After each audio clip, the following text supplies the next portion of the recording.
Are you so foolish, having begun in the Spirit? Are you now being made perfect in the flesh? Have you suffered so many things in vain, if indeed it was in vain? Therefore, he who supplies the Spirit to you and works miracles among you, does he do it by works of the law or by the hearing of faith? Now, this is a typical Pauline style, because what you'll find, and he does this everywhere, and he does it all the time, the Apostle Paul will make a statement, and then he will again make the statement right after, so as for emphasis. But what I love what he does is he always changes the terminology. He tweaks it just a little bit. And what does that do? Well, it gives you a much broader understanding of what he's talking about. These things are intentional. I mean, they may come naturally to him, but you can see more and more as you're looking at this. This is intentional. And so this statement is literally a mere statement of what he just got done saying. Having begun in the Spirit, are you now being made perfect in the flesh? Well, he goes on to say the same thing, just a little differently. Therefore, he who supplies the Spirit to you and works miracles among you. In other words, what he's saying is when the Spirit was poured out, it was poured out on you. You received, you saw with your own eyes the power of God, the power of what the Holy Spirit did. Did that happen because of the works of the law? In other words, did that happen because you went and got circumcised in the flesh? Or did that happen because you believed? Because you had faith? Now, pay close attention, because what does he say next? Just as Abraham believed God, and it was accounted to him for righteousness. Isn't that interesting? So here we're dealing this issue in Galatia where the Galatians are falling victim to this deception. They can't be saved unless they do this, unless they get the cutting in the flesh. They can't be saved. And what does Paul do? Brilliant. So clever. He brings Abraham to the table. And pay attention. He doesn't bring Abraham to the table in just any fashion. There's a lot of passages that I can draw out of the Torah in regard to Abraham that are wonderful, that are beautiful. Paul doesn't just draw any. He draws Genesis 15:6. Specifically, what do we know about the context of Genesis 15:6, which he is literally quoting, and it was accounted to him for righteousness? This is what we know. Abraham was not circumcised. You want to talk about throwing it down on the table, trying to do everything in his power to get their attention. He's going back to the Torah. And this is the Maaseh Avot Siman Lebanim. The deeds, the actions of the fathers are a sign for the children. In other words, we look at these actions of the Father. They are prophetic. Paul brings this to the table and says, look at this. It's prophecy detailing what would happen to the Gentiles. He goes on.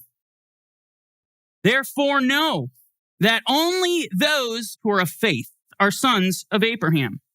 Paul has just defined what it takes to become part of Abraham's household.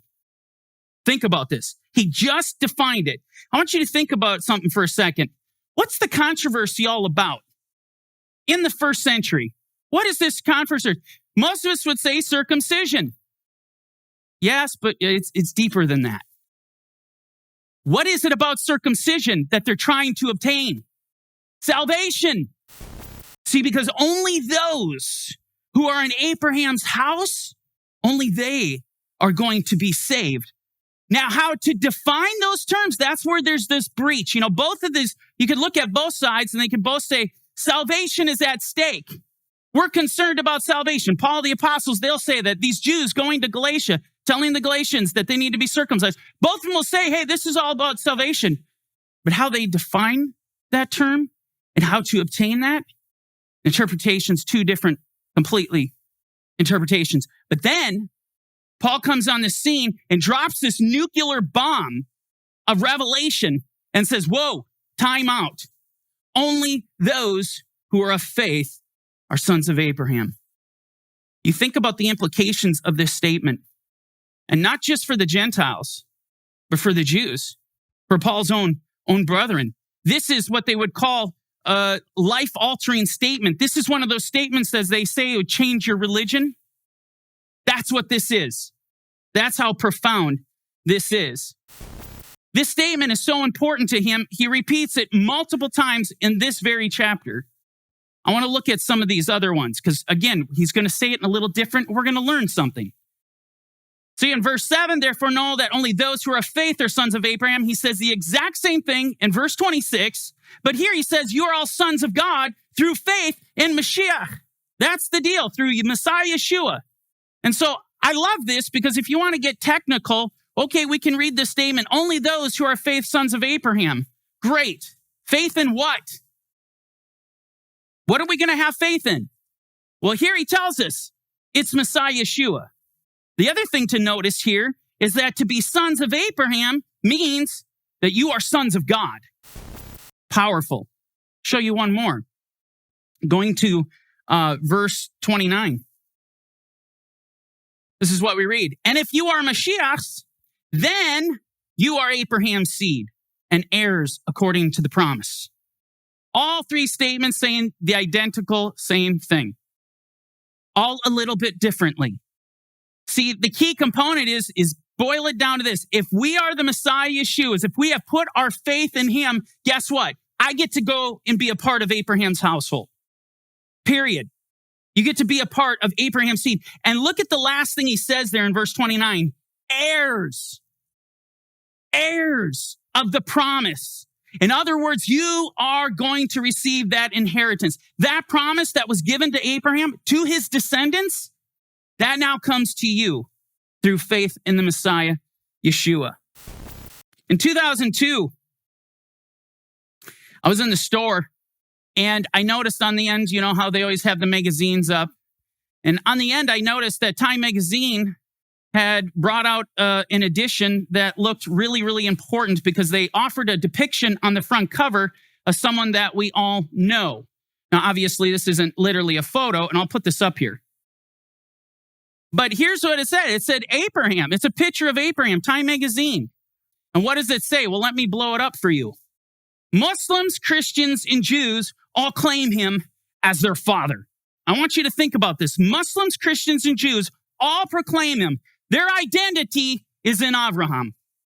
Now, for those of you who have been to Israel, you know exactly what this is talking about because it becomes tangible. When you go to Jerusalem, you will find that Jerusalem is literally divided in quarters. A Jewish quarter, a Muslim quarter, and a Christian quarter. You get there, you can see it, and you walk through the quarters. They're all separate. It is an amazing thing. Why are they in the holiest city in the universe, in Jerusalem? Because they all proclaim Abraham as their father. The question becomes, who really are the children of Abraham? Who are they? Because with all due respect, you look at Islam, you look at Judaism today, you look at Christianity, man, in so many ways, they could not be farther apart. Their beliefs, their doctrines, total opposition to one another. They believe different parts of the Bible. Islam has changed the story of Abraham. He didn't sacrifice Yitzhak. He sacrificed Ishmael. You couldn't be farther apart. And yet, all of them are claiming Abraham as their father. The one thing all of us can agree upon just by growing up and seeing other families, the children take on the characteristics of their father. Okay, they take on characteristic traits. They take on personality traits. I mean, how many times you growing up, your father said something, he always said it, drove you nuts and say, man, I will never say that to my kids when I get older. 20 years later, you're like, oh my goodness, I've become my father. I'm saying the exact same things. And the reason is that's the expectation. That makes sense because it's natural. We don't realize it's natural to be like your father. When looking at who the children of Abraham really are, pay close attention to what Paul just told us. Only those who are of faith are sons of Abraham. Only those who are of faith are sons of Abraham. What does this tell you about Abraham's house? What does this tell you about the faith? It tells you that it's completely spiritual. And listen to me careful because this entire message is dedicated to this. It tells us that the faith that Abraham is completely spiritual in nature, which means you can't obtain it by the flesh. You can't simply become part of Abraham's household because you receive circumcision in the flesh. Abraham's house, his family, his children, they're completely spiritual nature. And this is something that transcends bloodlines, it transcends genealogies, it transcends circumcision in the flesh. And you want proof of this? Look at Abraham. Just look at Abraham. When Abraham was he called while circumcised or while uncircumcised? It was while he was uncircumcised, right? And Paul makes this note in Romans chapter 4. In other words, by grace, God called Abraham, and through faith, Abraham believed God, and it was accounted to him for righteousness. And because of that, because by grace, through faith, the covenant would be established through him. That's why God chose him. Not because of his flesh, not because of who his father was or who his family was, because of faith. Abraham, the whole thing, it all goes to him. That's why this identity, that's why Muslims are running, Christians and Jews, they're all running to Abraham because they recognize he's the father of the faith. Hey there, this is Mike at Corner Fringe Ministries. Thanks for watching our video. If you liked the video or it encouraged you, do us a favor. Hit the like button. Don't forget to hit the share.